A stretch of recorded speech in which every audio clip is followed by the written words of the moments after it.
Record 32. I do not believe. Tractors. A little human splinter. Do you believe that you will die?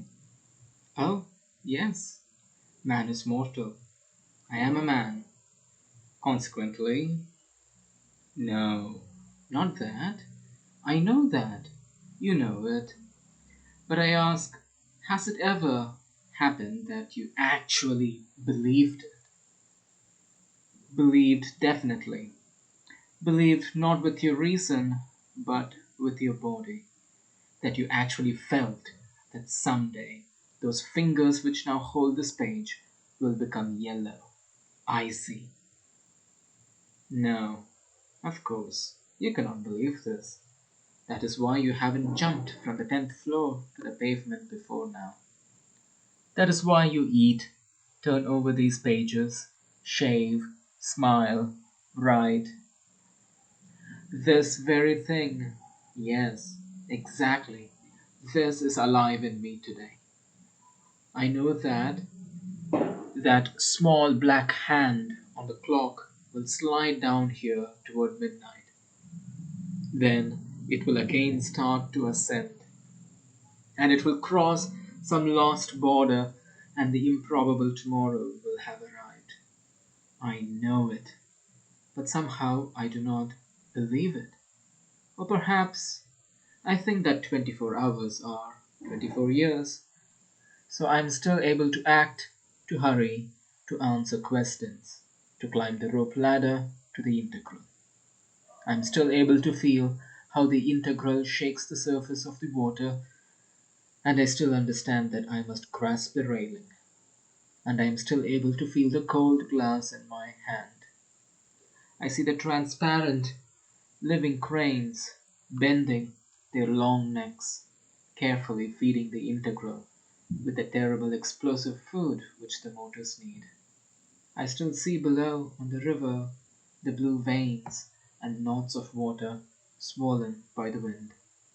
Yet all this seems very distant from me, foreign, flat, like a draft on a sheet of paper.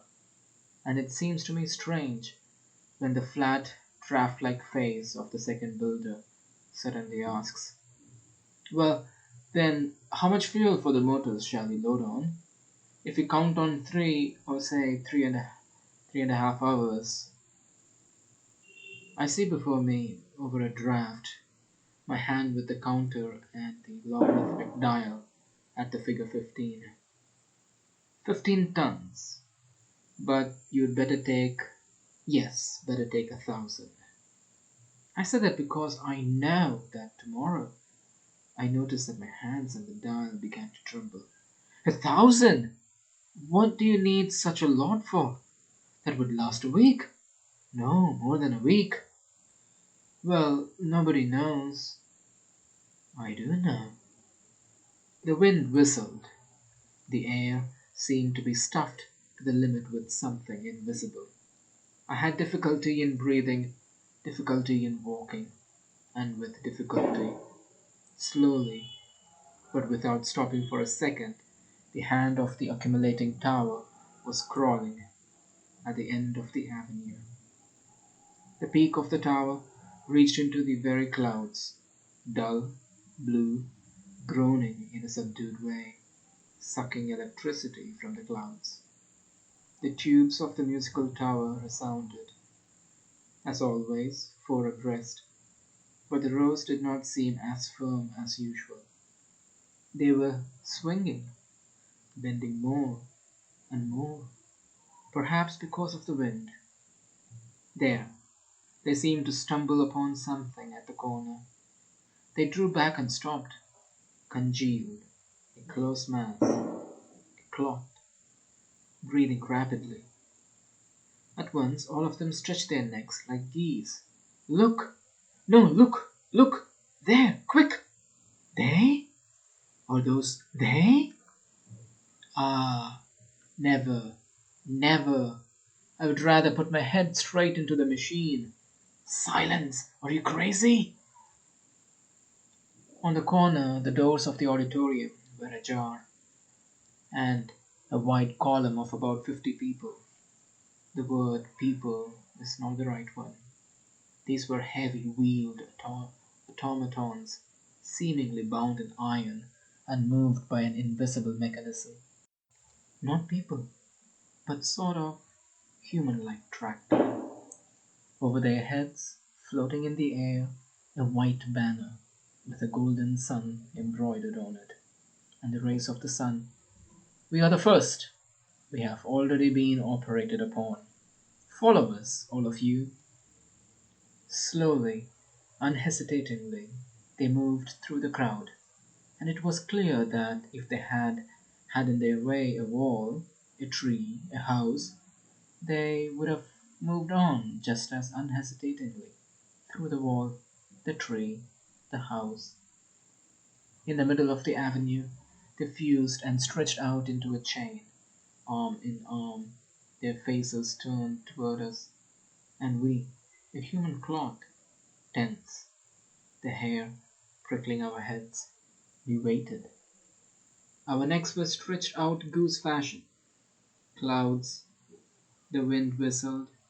Suddenly, the wings of the chain, from right and left, bent quickly around us, and faster, faster, like a heavy engine descending a hill, they closed the ring and pulled us toward the yawning doors. And inside, somebody's piercing cry, "They are driving us in! Run!"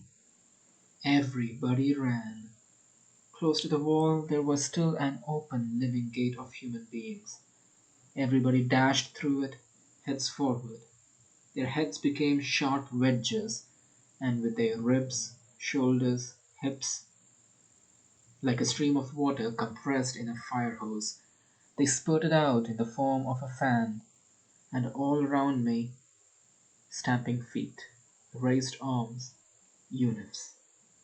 The double curved S, with its transparent winged ears, appeared for a moment, close before my eyes. He disappeared as suddenly. I was alone among arms and legs appearing for a second and disappearing. I was running. I dashed to the entrance of a house to stop to catch my breath, my back close to the door, and suddenly, like a splinter borne by the wind, a human being was thrown toward me. All the while I've been following you. I do not want. Do you see? I do not want. I'm ready to. Small round hands around my sleeves, round dark blue eyes. It was 090. She just slipped along my body like a eunuch which, its hanger broken, slips along the wall to fall upon the floor. Like a little bundle she crumpled below me on the cold doorstep, and I stood over her, stroking her head, her face. My hands were wet. I felt as if I were very big and she very small, a small part of myself. I felt something quite different from what I feel toward I-330. I think the ancients must have had similar feelings toward their private children. Below, filtering through her hands with which she was covering her face, a voice came to me. Every night I cannot. If they cure me, every night I sit in the darkness alone and think of him and of what he will look like if I'm cursed, I would have nothing to live with. Do you understand me?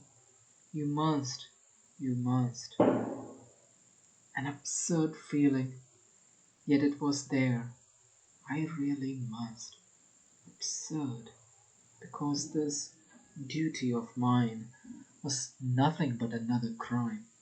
Absurd, because white and black cannot be one. Duty and crime cannot go inside. Or perhaps there is no black and white in life. But everything depends upon the first logical premise. If the premise is that I unlawfully gave her a child, it's all right, but don't, only don't, I said. Of course I understand. I must take you to I-330 as I once offered to, so that she. Yes, this in a low voice, without uncovering her face. I helped her rise. Silently we went along the darkening street, each busy with his own thoughts, or perhaps with the same thought. We walked between silent, leaden houses, through the tense, whipping branches of the wind. All at once, through the whistling of the wind, I heard, as if splashing through the ditches, the familiar footsteps coming from some unseen point. At the corner, I turned around, and among the clouds, flying upside down in the dim glass reflection of the pavement, I saw S. Instantly, my arms became foreign, swinging out of time, and I began to tell 090 in a low voice that tomorrow, yes, tomorrow, was the day of the first flight of the integral, and that it was to be something that had never happened before in all history. Great, miraculous. Think of it! For the first time in life to find myself outside the limits of our city and see who knows what it is beyond the green wall. 090 looked at me extremely surprised, her blue eyes trying to penetrate mine. She looked at my senselessly swinging arms, but I did not let her say a word. I kept talking, talking, and within me, apart from what I was saying, and audible only to myself, a thought was feverishly buzzing and knocking. Impossible! You must somehow, you must not lead him to I-330. Instead of turning to the right, I turned to the left. The bridge submissively bent its back in a slavish way to all three of us, to me, to O, to him behind. Lights were falling from the houses across the water, falling and breaking into thousands of sparks, which danced feverishly, sprayed with the mad white foam of the water. Somewhere, not far away, the wind was moaning like the tensely stretched string of a double bass. And through this bass, behind us all the while, the house where I live, at the entrance, stopped and began, "No, you promised, did you not?" That I did not let her finish. Hastily, I pushed her through the entrance and we found ourselves in the lobby. At the controller's desk, the familiar, hanging, excitedly quivering cheeks, a group of numbers around. They were quarreling about something, heads bending over the banisters on the second floor. They were running downstairs one by one. But about that later. I drew 090 at once into the opposite, unoccupied corner and sat down with my back to the wall. I saw a dark, large-headed shadow gliding back and forth across the sidewalk. I took out my notebook. 090, in her chair, was sinking slowly, as if she were evaporating from under her uniform, as if her body were thawing, as if only her empty uniform were left, and empty eyes taking one into the blue emptiness. In a tired voice, "Why did you bring me here? You lied to me." "No, not so loud. Look here. Do you see? Through the wall?" "Yes, I see a shadow. He is always following me. I cannot. Do you understand? I cannot. Therefore, I'm going to write a few words to I-330. You take the note and go alone. I know he will remain here." Her body began again to take form and to move beneath the UNF. On her face, a faint sunrise. Dawn. I put the note between her cold fingers, pressed her hand firmly, and for the last time looked into her blue eyes. Goodbye. Perhaps someday. She freed her hand, bending over slightly. She moved away, made 2 steps, turned around quickly, and again we were side by side. Her lips were moving. With her lips and with her eyes, she repeated some inaudible word. What an unbearable smile. What suffering. Then the bent over human splinter went to the door, a little bent over little shadow beyond the wall. Without turning around, she went. She went on, faster, still faster. I went to the used desk. With emotion filling her indignant gills, she said to me, "They've all gone crazy. He, for instance, is trying to assure me that he himself saw a naked man covered with hair near the ancient house." A voice from the group of empty raised heads. "Yes, I repeated, yes." "Well, what do you think of that?" "Oh, what a delirium."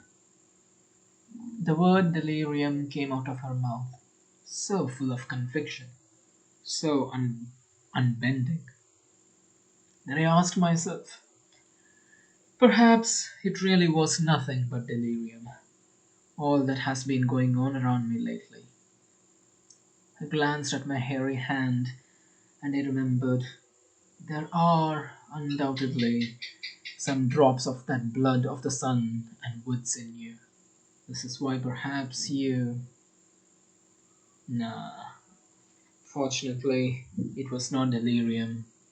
Or no, unfortunately, it was not delirium.